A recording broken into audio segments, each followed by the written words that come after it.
Oke guys, welcome back to The Trader's Note sama gue Rangga Wardana, dan inilah video seri bongkar teknik forex. Di video kali ini gue akan menceritakan bagaimana tradingan kita bersama-sama dengan para member di VIP channel dalam beberapa hari transaksi terakhir ya. Di antaranya adalah hari Jumat kemarin kita ada trading buy Euro USD kalau nggak salah, lalu kita kena stop loss 20 pips. Jadi gue akan memberikan alasan entry-nya dan kasih penjelasan apakah ada mistake di situ atau tidak, atau memang itu pure memang benar kena stop loss aja. Oke, lalu setelah itu kita trading buy Euro Jepang Yen ya, breakout ke atas, retest, kita buy dan berhasil dapat 35 pips, meskipun setelah itu gerakannya masih ada lanjutan ya sampai 50 pips lalu dia jatuh drop kuat gitu.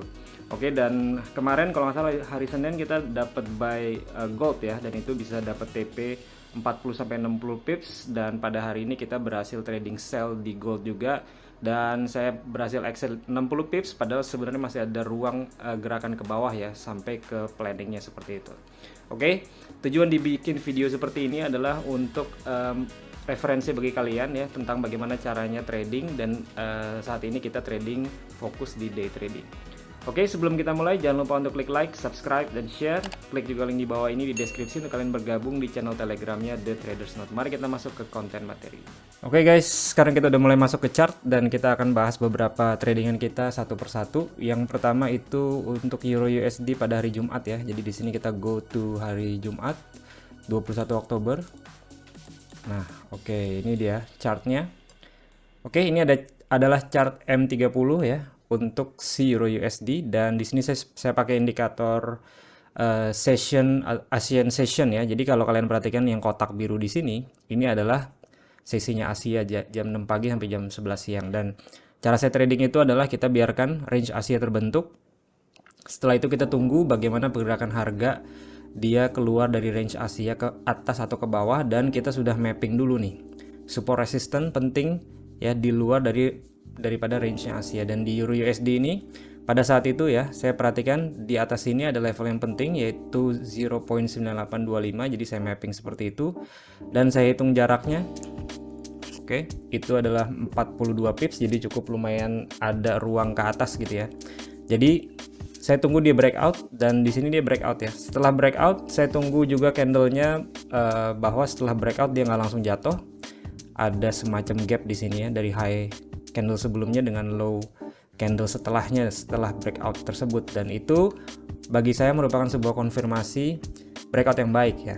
Dan di sini saya lakukan break and retest. Jadi setelah breakout saya ambil Fibonacci ya, dan kita coba entry di tengah-tengah sini buy limit kalau nggak salah levelnya 9774 atau 97 berapa gitu ya. Kita entry di sini pada saat dia turun ya, kepentok sama resistance sebelumnya yang di break. Di sini ada minor resistance ya, jadi support. Kita langsung buy di sini. Kita pasang stop loss di bawah ya, di bawah daripada swing low di sini. Dan harapannya sebenarnya jadi kalau pada saat itu ya kita buy di sini, let's say. Oke, dan kita pasang stop loss itu di bawah sini sekitar 20 pips, dan harapannya kita bisa kejar ke target ya, kayak gitu. Yang terjadi boom, dia langsung jatuh. Kita langsung kena stop loss 20 pips. Namun ini still a good trade ya, jadi tidak ada mistake di situ. Memang marketnya saja yang tidak sesuai dengan yang kita inginkan gitu ya. Tapi risk rewardnya tetap bagus ya, karena di sini kalau seandainya dia naik maka itu harusnya kena TP sampai dengan 53 pips. Oke, lalu nextnya Euro JPY, dan ini juga sama ya. Jadi pada hari Jumat kemarin kita trading di sini. Oke, ini adalah hari Jumat tanggal 21. Kurang lebih sama. Jadi ini adalah range daripada market Asia, dan saya mapping di atasnya tidak ada support resistance yang penting, hanya ada di atas ini ya 147.23. Tapi itu pun bukan jadi kita bikin seperti ini. Oke. Ini merupakan sebuah resistance, tapi dia di dalam uptrend yang kuat ya. Dia di dalam uptrend yang kuat. Jadi saya tidak berpikiran untuk nyari sell di atas ini. Kurang lebih kayak gitu. Jadi harapannya karena dia trennya memang kuat di H4 dan H1, kalau dia break ke atas ya, seperti contoh di sini sama seperti Euro USD tadi, dia break dan dia pecah daripada resistannya, dia terjadi higher high. Oke. Dan saya tunggu candle setelahnya, dia tidak langsung drop ya. Dia tidak langsung drop, artinya dia ketahan di sini. Artinya ada ruang dari high candle sebelumnya dengan low candle setelahnya. Jadi setelah candle ini tutup, Saya harapkan dia terjadi retest untuk entry buy. Oke, di sini terjadi 147 kita entry. Nah, kenapa di 147 kita bisa pakai Fibonacci ya? Kita bisa pakai Fibonacci kayak gini. Dan kita bisa kejar di 79% atau yang penting di bawah daripada 62%, yaitu kan golden ratio-nya Fibonacci. Oke. Dan karena ada angka bulat di sana, psikologis ya, 147. Jadi saya entry di 147. Oke, jadi entry-nya kayak gini kurang lebih. Levelnya adalah 147, kita pasang stop loss di bawah sini. Kita pasang TP ya untuk dia kejar ke atasnya kembali. Kita bisa pakai high-high-nya di sini. Oke, dan itu ya langsung kena TP sekitar 35 sampai 40 pips, dan sebenarnya ini bisa pakai target Fibonacci tambahan ya. Jadi kalau kita tarik dari atas ke bawah di sini ya, dia sampai ke 1618. Oke. Jadi sebenarnya bisa saja kalau misalkan mau dipasang TP sampai dengan 78 pips gitu ya. Dan ini dengan risk reward yang bagus, maka kita bisa profitable. Oke, kita lanjut. Itu di gold. Di gold, ini gold hari ini ya. Ini gold hari ini dia drop. Kita mau bahas dulu gold yang kemarin ya di sini. Oke, kita mau bahas dulu gold yang kemarin di sini. Oke. Nah, di sini kita dapat buy ya. Kita dapat buy di bawah dan saya akan berikan alasannya kenapa. Jadi pada chart M15 kemarin ya, hari Senin 24 Oktober. Oke, ini adalah range daripada market Asia yang pagi hari range-nya udah gila ya. Range-nya udah besar sekali, 185 pips. Oke.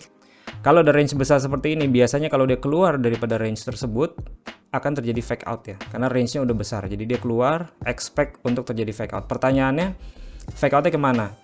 Atau di level mana dia terjadi fake out? Ini juga saya jelaskan di video mapping forex itu hari Senin ya. Silahkan kalian lihat mapping forex pada hari Senin saat itu. Saya ada mengatakan juga bahwa di sini ada support resistance yang cukup penting ya. Levelnya kalau nggak salah 1641. Oke, sorry 1645. Oke, di sini dia jadi support, resistance, di sini dia jadi support, dan sebelum ketika dia naik itu dia membentuk base terlebih dahulu ya di sini. Artinya dia naik, rally, base, rally, di mana dia bertepatan dengan beberapa support resistance.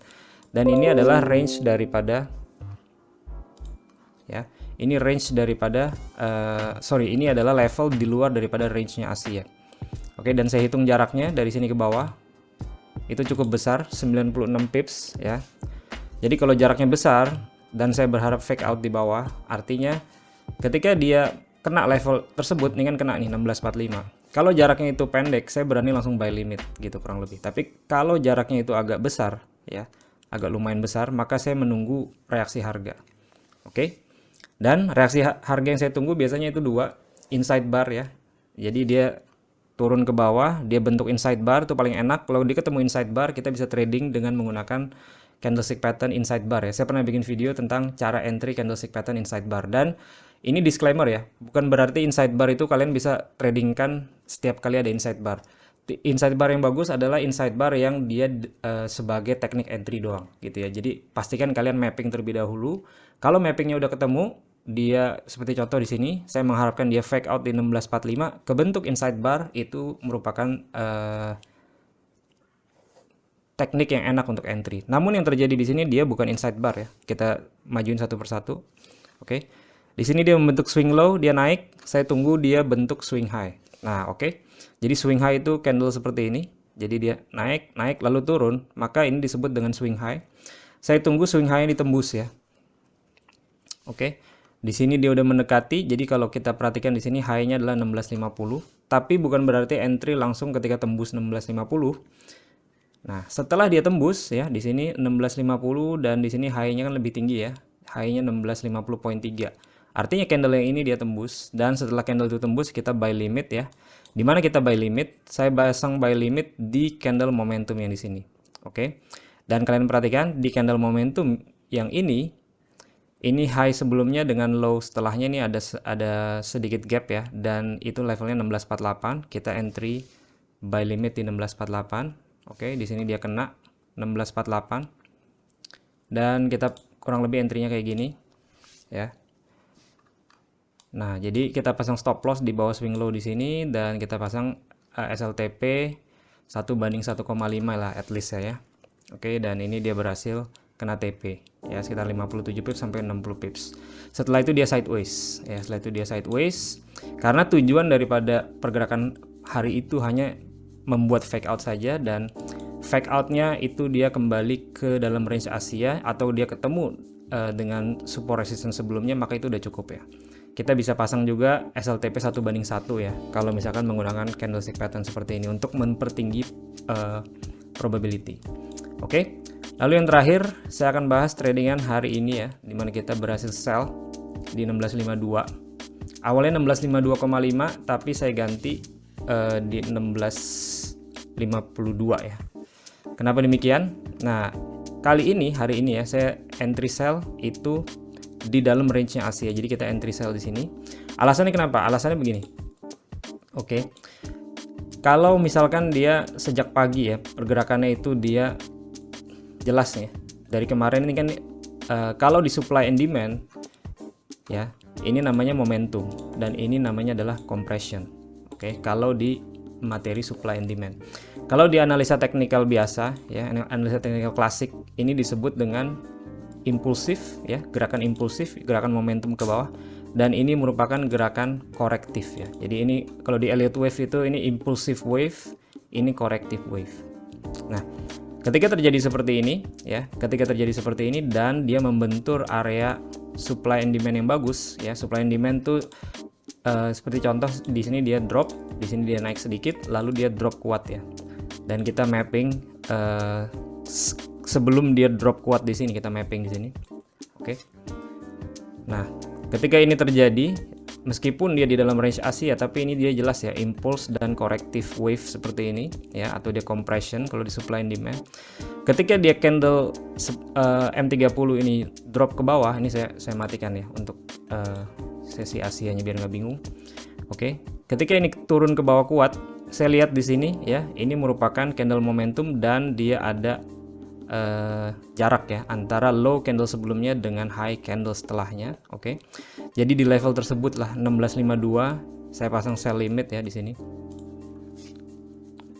Dan saya pasang stop loss di atas swing high di sini ya, tapi kalau mau lebih aman di atas daripada candle yang ini. Oke, jadi sekitar 50 sekian pips, dan kita bisa pasang TP 1:1 at least atau 1:1,5 ya, dan ini dapat 91 pips harusnya. Oke, namun saya exit di 60 pips cukup. Oke, sekian video hari ini, semoga bisa membantu dalam trading Anda, dan seperti biasa, plan your trade, trade your plan, be disciplined, tetap konsisten. I'll see you guys in my next video. Bye.